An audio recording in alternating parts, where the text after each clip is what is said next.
देखिए बच्चों, एक कक्षा 11th का बहुत ही बढ़िया टॉपिक है, ये सवाल है, ये आपके अर्धवार्षिक परीक्षा में हो सकता है कि आ जाए, तो आप लोग इसको पढ़ लीजिएगा। ये कॉम्पिटिशन में भी पूछ सकता है। एक सवाल इसी से लगा लेंगे तो इस तरह का कोई भी सवाल आएगा तो आप लगा लेंगे। इसको देखिए फिर समझाते हैं। एक टेबल है, क्या है यह? एक टेबल है। टेबल पर देखिए 3 ठो भार रखा गया है, 8 kg का, 2 kg का और ये 4 kg का है। ठीक, यहाँ एक ठो देखिए घिरनी लगी हुई है, यहाँ भी एक घिरनी लगी हुई है, यहाँ देखिए एक तार है, इसके साथ ये रस्सी बांधा गया है। तो रस्सी में कोई भार नहीं है, उसमें लिख दिया है कि रस्सी नगण्य भार की है। ठीक है, ये हो गया।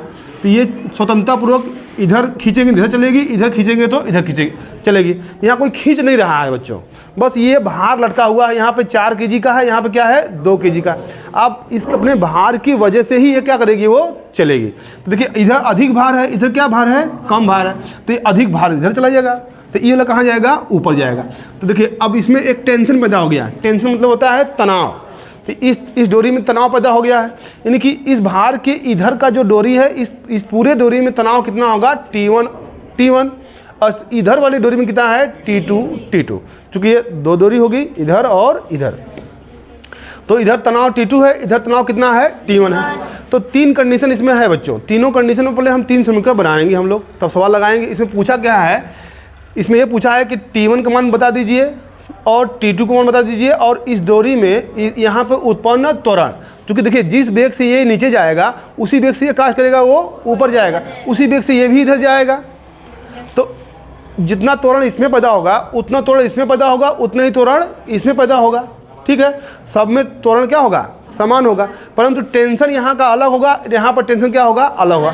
रीजन क्या है बच्चों, क्योंकि यहाँ पे भार अधिक है, यहाँ पे भार कम है। बस यही कारण है कि यहाँ का टेंशन कम होगा, यहाँ का टेंशन अधिक, जो भी हो।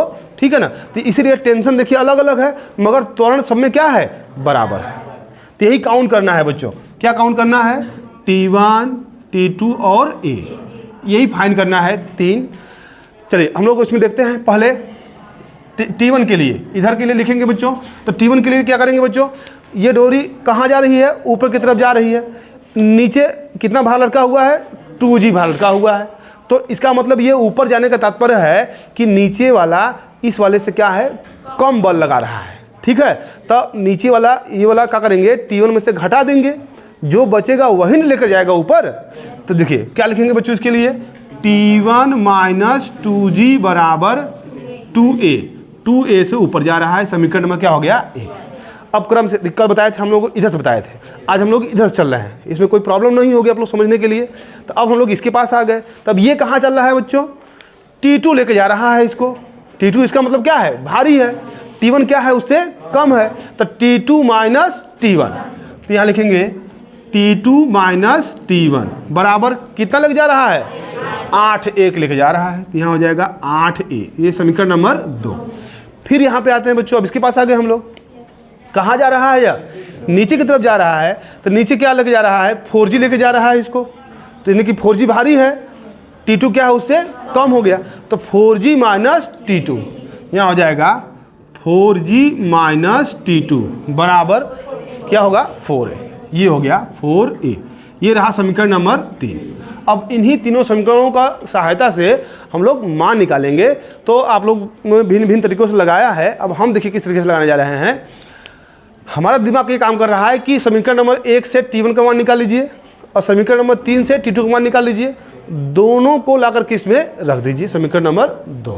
कैसा रहेगा, ठीक रहेगा। देखिए तो यहाँ समीकरण 1 व 3 से T1 कामा T2 का मान समीकरण किसमें, 2 में रखने पर। तो पहले समीकरण T1 पहले इसको लिख लीजिएगा, T1 माइनस 2G बराबर 2A। तो T1 बराबर क्या हो जाएगा बच्चों, 2A प्लस 2G।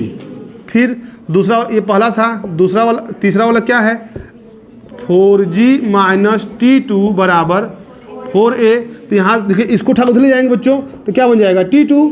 ये उधर का T2, ये इधर आएगा तो क्या इसमें से घटेगा ही घटेगा, 4G माइनस 4A, ये मिल गया। अब ये T1 का मान है, ये किसका मान है, T2 का।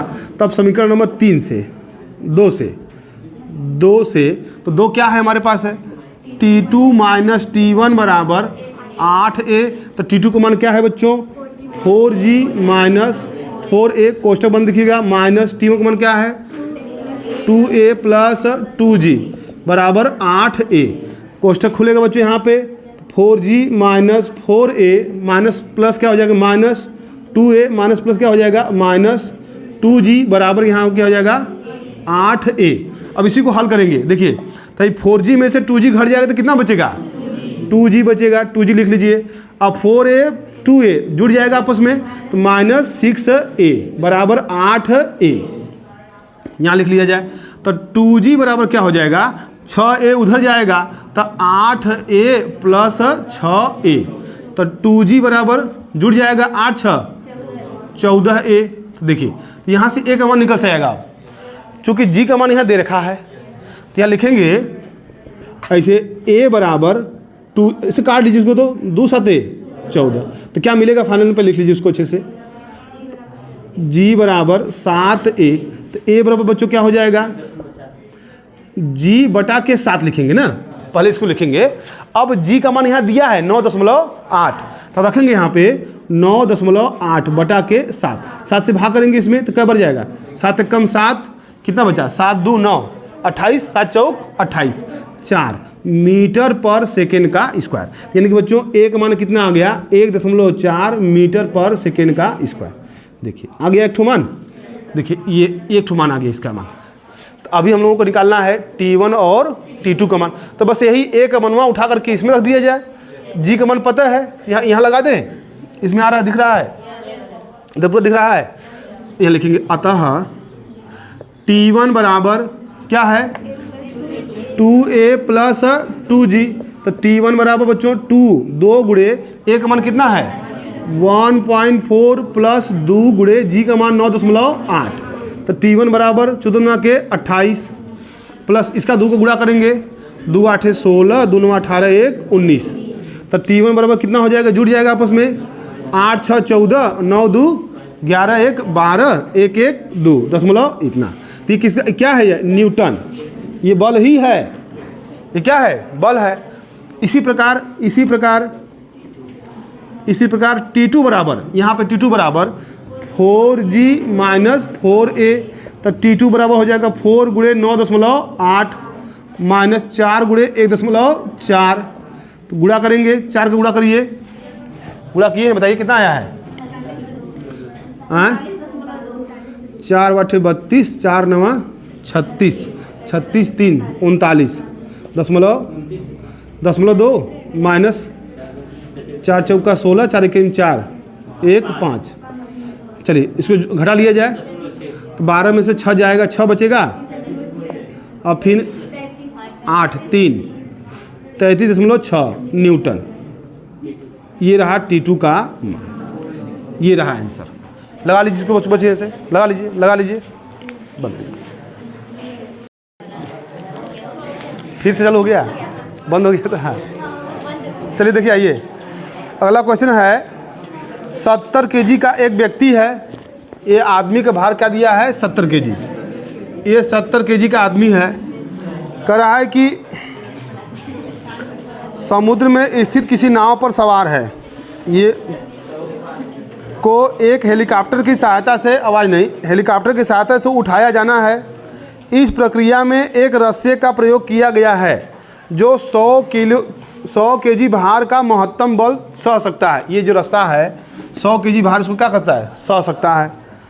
ठीक कह रहा है कि महत्तम बल सह सकता है। हेलीकॉप्टर को किस महत्तम त्वरण से उठाना चाहिए कि रस्सा टूटे नहीं? और जी का मान दिया है 9.8, तो 9.8 जी का मान दिया है इसमें। जी बराबर 9.8 मीटर पर सेकेंड का स्क्वायर। बाकी सब सही है ना? ठीक है। देखिए बच्चों, 70 kg का आदमी है ना, 100 kg का रस्सा, 100 kg भार का रस्सा ये सहन कर सकता है। तो इसमें टेंशन कितना पैदा होगा? मान लेते हैं टी, टेंशन पैदा होगा टी, चूँकि रस्सा आदमी पकड़ के झूला हुआ है नीचे की तरफ, तो ये क्या करेगा? ऊपर की तरफ लेके उड़ा लेके जाएगा। तो उड़ा लेके जाएगा तो उसमें त्वरण कितना पैदा होगा? ए। यही क्या करना है, हमको काउंट करना है। जी का मान कितना है बच्चों, 9.8 है।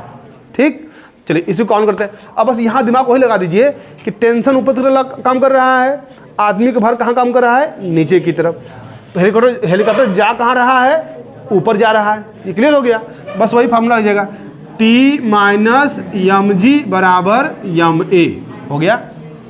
इसी द्रव्यमान को लेके जाएगा नहीं वो, तो हो गया T, मतलब कि टेंशन में से इसका भार घटा देंगे, जो बचेगा उसी को लेकर के क्या हो जाएगा, यह उड़ जाएगा। तो उसमें कितना त्वरण उत्पन्न होगा, यही हम लोगों को क्या करना है, ज्ञात करना है। आइए तो बच्चों T बराबर क्या होगा, T भी तो एक बल है, तो T का बल क्या लिखेंगे हम लोग, कैपिटल M लिख लीजिए यहाँ पे, और जी तो वही रहेगा। कैपिटल M कहने का मतलब रस्से के द्वारा उठाया गया भार, तो कितना भार वो उठा सकता है, तो वो हो जाएगा माइनस mg बराबर ma। तो रस्से द्वारा कितना भार है, 100 kg। 100 kg मैक्सिमम भार उठा सकता है, उसके पास इतना टेंशन पैदा कर सकता है, उससे बेसी नहीं। तो जी का मान कितना है, 9.8 माइनस m कितना है, द्रव्यमान कितना है, 70 गुणे 9.8 बराबर m। 70 रहेगा यहाँ पे गुणे a, इसी को लेकर उड़ रहा है। बस देखिए मान रख दिया कि हल करना है इसको है। जब हल करेंगे तो यहाँ जीरो देंगे बच्चों, दशमलव खत्म हो जाएगा, एक 10 रह जाएगा, तो क्या हो जाएगा 980 माइनस यहाँ पे जीरो देंगे, दशमलव खत्म हो जाएगा। कितना आया गुणा करने पे, 686 बराबर यहाँ तो रहेगा ही 70 गुणे a रहेगा।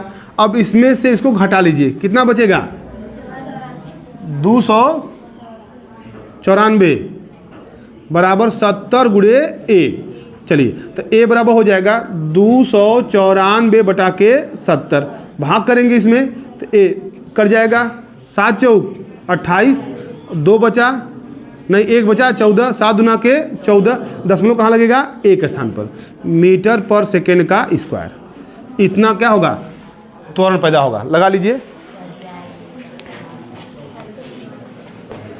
देखिए यदि आप मेरे चैनल पर पहली बार आए हैं तो इस चैनल को लाइक सब्सक्राइब शेयर जरूर कीजिए बच्चों, और इस तरह की वीडियो पाने के लिए बेल आइकन को दबा दीजिए ताकि